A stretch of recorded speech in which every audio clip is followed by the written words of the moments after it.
Good afternoon. My name is Ricardo Medrano Rodriguez, and this is my proposal for a well-rounded mentorship program for low-income students at low-resource high schools. Creating higher education opportunities for low-income students. Access to higher education is an essential driver of social mobility and economic prosperity, especially for those who are less fortunate financially. However, the rising cost of tuition, fees, and living expenses have created immense obstacles for students who seek higher education, for low-income students who seek higher education. To address this issue, my proposal for high school administration is a well-rounded mentorship approach targeting low-income students. The focus of this mentorship will be to raise awareness of all options available for career paths, whether that be in pursuit of higher education, trade school, or even the military. With the increased awareness for scholarships, applications, and internships through a specialized program with assigned advisors, low-income students will be more successful in higher education regardless of any financial constraints. And as shown by the diagram, with this program, we can make knowledge more valuable than any money value. So how will the program function? So some of the options after high school that will be presented is higher education, trade school, military or army, or the workforce. So this proposal will require a systematic approach and will place immense responsibility on the school. In the first month of the school year, during advisory classes, students will be asked what path they would like to take after high school. Based on their answers, students will be placed with mentors who are more knowledgeable of that specific career path. As a freshman in high school, it's difficult to pinpoint what you would like to study as a career or what job you would enjoy, 5, 10 years from now.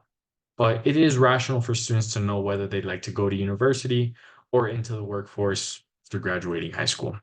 Of the four available career options, the path a student envisions for their career will vary throughout high school as interests divert and evolve. This program will be made to be extremely flexible, allowing students to switch into any of the above four career options at any given time throughout their high school career. So this program for higher education. The program will help in the following ways for students who look to pursue a higher education. Students will be asked what career opportunities are of interest for their future. Starting this process as early as possible will create a positive environment that at the base level will have students thinking about their future since freshman year. Mentors will also have the ability to understand what their students are interested in, and they will be able to make students aware of the best universities and programs for that career. This is similar to the movie Radical, where the teacher guides his students towards their academic interests instead of teaching the assigned curriculum for the class. However, this will not take place during the advisory. This will take place during the advisory period, which does not have assigned curriculum and therefore will not take time away from the assigned class compared to the movie. As early as freshman year, students will have the knowledge of what grade point average, extracurriculars, and standards are expected to increase the likelihood of attending the college that is most suitable for their career goals. This knowledge is crucial, as many students do not value their freshman year and start on the wrong foot academically. So Caroline Kopelman, an admissions consultant who has helped students get into the best universities in the nation, he states that freshman year is just as important as any year, sophomore, junior, senior year. In fact, freshman year is the most important as it is the building block of high school and everything else is built on top of that building block. With a lackluster foundation, everything crumbles under. Like Maslow's hierarchy of needs, which helps students or people reach the stage of self-actualization. This diagram shows the same for students who look to reach the highest self-actualization academically. A strong freshman year sets the tone, opening the high school career to be as successful as a student wants it to be. So getting low-income students into more competitive universities. Jack Kent Cook, a well-known private scholarship foundation, shows the statistics of the Department of Education on low-income students accepted into highly selective colleges. As shown by the diagram, the very far left bar shows that only 30% of students admitted into highly selective colleges form part of the lowest socioeconomic status in the US. And these students are more likely to go to less non-competitive or even community colleges. On the other hand, 72%, almost three-fourths of students admitted into the most selective or best universities form part of the top socioeconomic status here in the US. This article also states that trustees advocate for students who are children of potential donors. Faculty members lobby for students of other faculty who also tend to be wealthy, and nobody really fights for low-income students to attend these highly selective universities. And they deserve a spot more as much as anybody does, regardless of any financial constraints.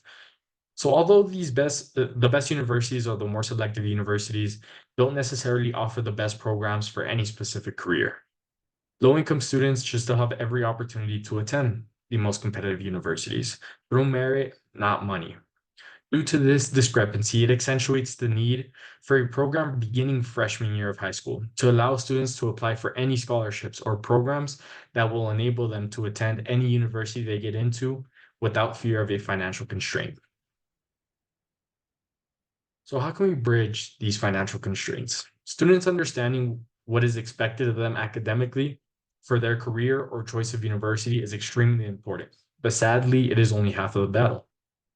An editorial published by the Daily News shows the barrier that student debt has created for thousands of students in Pennsylvania.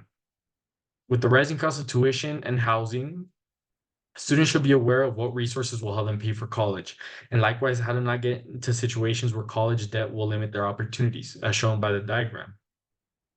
This young lady, 4 years of hard work, looking forward to her future career, as soon as she gets her college diploma, turns around, is ready to run, and runs into a brick wall, which is student debt.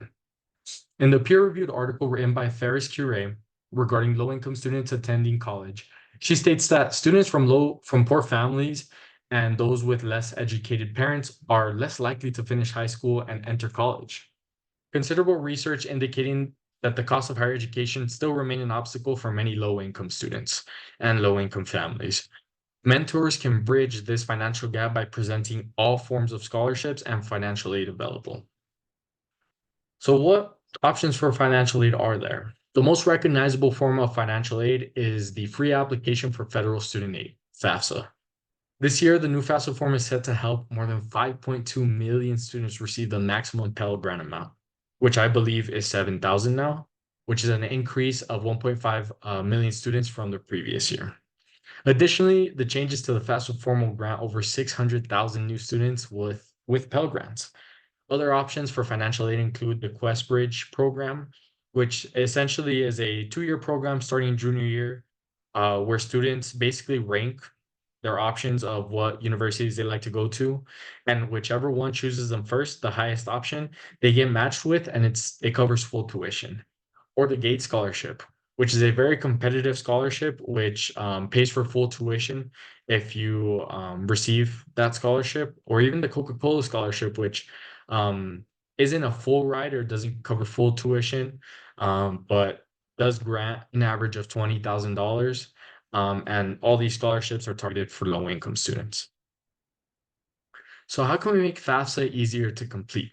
So this is actually a poster I made as one of the ways to entice students to complete the FAFSA form, which a great way would be for them to enter a raffle where they can win a prize like a mini fridge. Essentially, you have students complete the FAFSA form, they send you the confirmation page, they get put into this raffle, and then whoever completes it has a chance of winning a mini fridge, which would be very useful for a college student.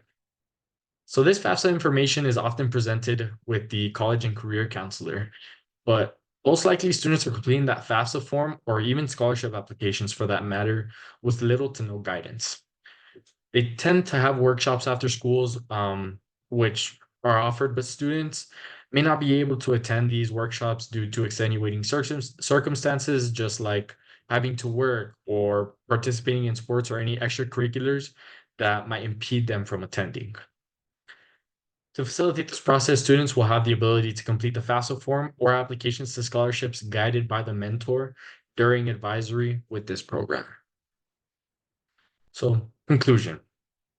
Mentorship is essential for personal development, supporting students from underrepresented backgrounds by transmitting knowledge and guidance relevant to the work and career of a student. And this is stated by Rinfret. in a peer-reviewed article. This mentorship program would rely heavily on the administration and faculty at low-resource high schools to promote and implement this program.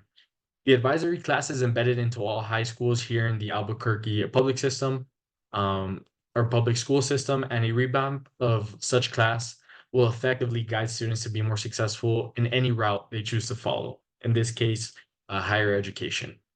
It will also help teachers to become more aware of all forms of financial aid, internships, and opportunities to help students succeed. It's impossible to place such a burden on one person to relieve the financial constraints and lack of knowledge for high schoolers. Therefore, it is imperative that high school administrators can come together and do their own due diligence for the future students and employees of our community. Thank you. And here is my Works Cited page. I hope you enjoyed the presentation and have a great rest of your day.